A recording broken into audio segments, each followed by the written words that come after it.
Bitcoin maximalist mindset is deeply ingrained into AI datasets. The agent should understand that Bitcoin is ultimately the best form factor to transact in and store value in. Everything we do, every time we insult shitcoins, it's helping out the cause. Stablecoins are only useful so long as you're allowed to use them. They can be regulated and controlled. A good chunk of your life will be done by agents. It is going to be largely autonomous in the future. Bitcoin is inevitable. If you really understand Bitcoin and you understand the mechanism by which Bitcoin exists, then you know that nothing matters. It's all just narratives of the day that people think will help or not help.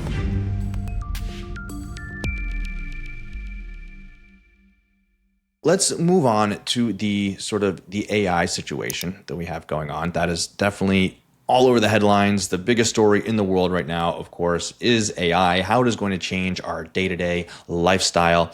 And of course, it's been the rise of agents this year has been the main story of 2026. And you guys over at Aqua are building Agentic Aqua, a Bitcoin wallet for agents. How does this work and what is the main benefit of it? Right, so Agentic Aqua is two things packaged together. It's a CLI interface to interface and manage your wallets, and it's also an MCP server too. So you can kind of point your agent to set up a wallet and start transacting. So we did a demo where we made an agent wallet and had it buy something over Bitrefill, which is kind of cool. But I think the future is really going to be agentic commerce. People will just delegate that part of their lives away. And, it is a hot wallet, but so is your wallet on your phone, and that's what Aqua is too. It's a mobile wallet, it's a hot wallet. An agent wallet is a hot wallet, but a little bit hotter because an agent can do things with it. But I think it's acceptable if it's smaller transactions and you top it up every so often. You can risk losing $100 because your agent bought something by accident, and people will also buy things by accident too. So I think once the norm is spread and people understand the power of using agents to conduct business, then I think you're going to see more and more people just allocating that part of their lives, delegating that part of their lives to agents. So that's largely the reasoning to build Agentic Aqua, because we see this is the frontier. Your own wallet, hardware wallets, those will still exist, but a good chunk of your life will be done by agents. Payroll could be done by agents, right? And there's different things that we can evolve the agent into with better checks and balances and things like that. But definitely it is going to be largely autonomous in the future. And I think we just pushed an update out today for Agentic Aqua where you can now swap liquid USDT for other stablecoins over Sideshift and Changely. And there's more stuff coming down the pipe. But yeah, it's a definitely very exciting time. And the world is in a very interesting place of change where everything is happening seemingly all at once. Yeah. And the great debate, I think, when it comes to agents and transactions is what will they use, right? What will be the native currency of agents? Right now, it seems as if there's a strong push for stable coins, but we as Bitcoiners think that if these things are actually intelligent, the incentives will push them to Bitcoin eventually. Where do you see it playing out?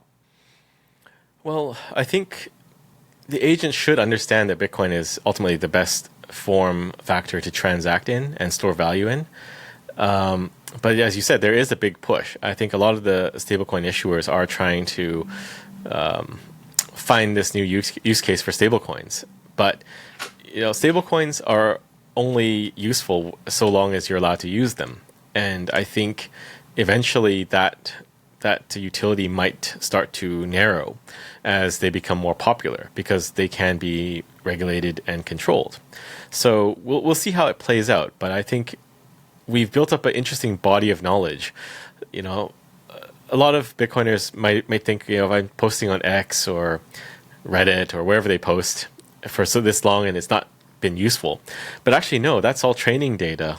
So the Bitcoin maximalist mindset is deeply ingrained into AI datasets. So if you ask an AI about something, you're going to get this Bitcoin maximalist lean from it. I've seen that come up from different conversations in different places, which is really, really interesting. But everything we do, every time we insult shitcoins, it's helping out the cause.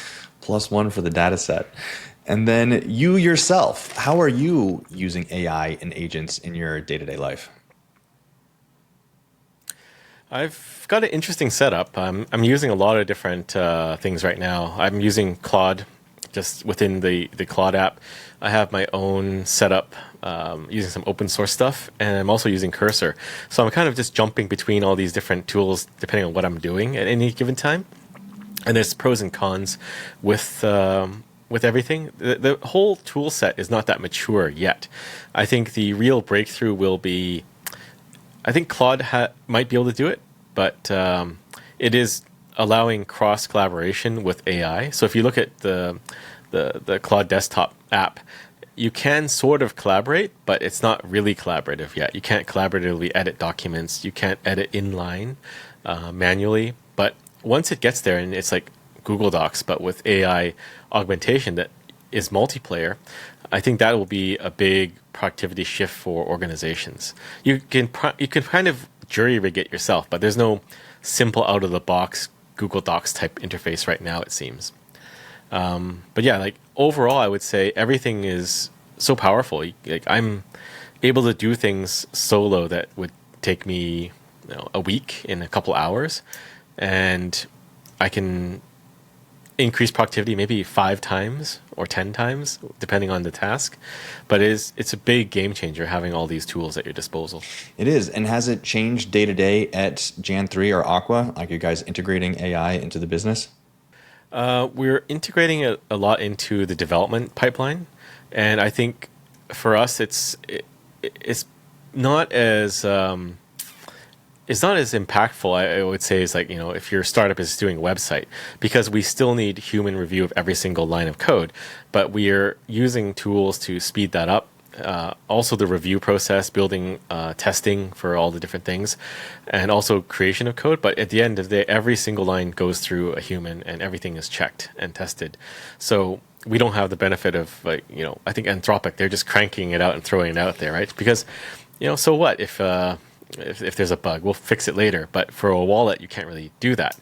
But Alex Bragan, our CTO, he's been pushing this a lot.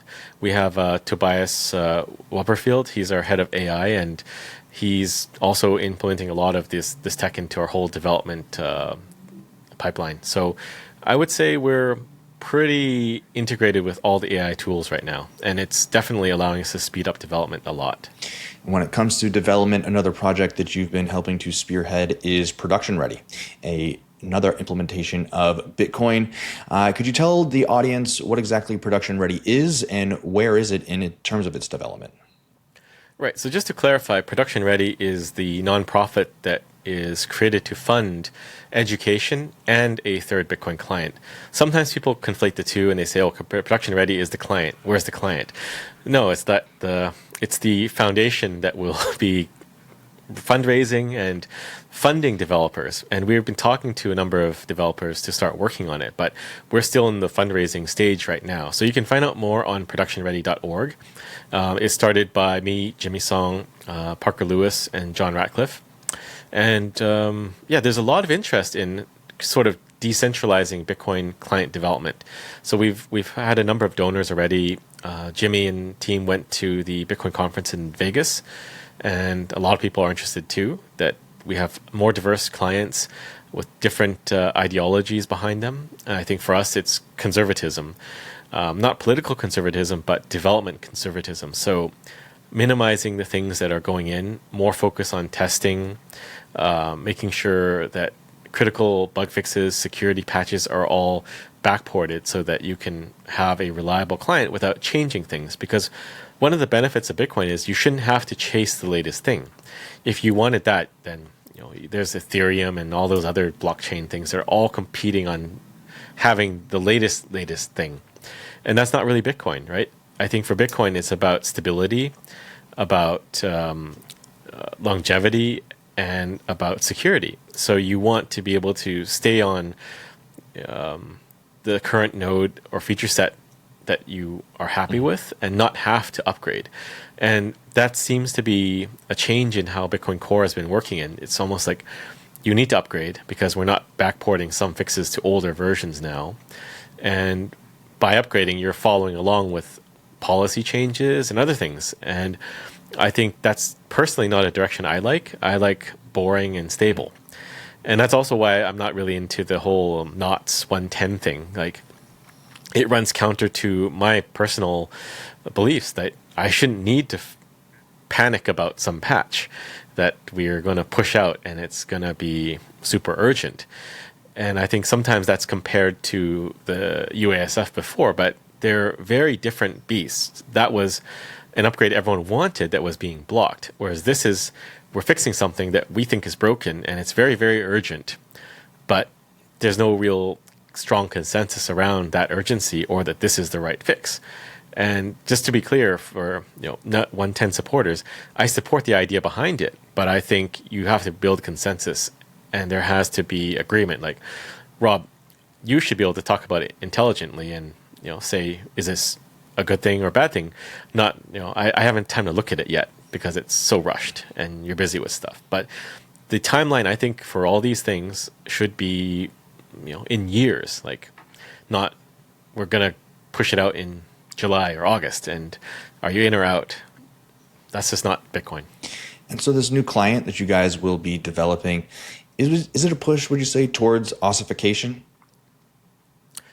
Yes. I think we'll probably do minor bug fixes and just maintain a stable version, focus on security, and backport some things, but generally it is to maintain Bitcoin as it is now without adding new features. And if there is something that is universally desired, like maybe there's an improvement for resistance against quantum computing threats, then maybe we'll release a new version for that.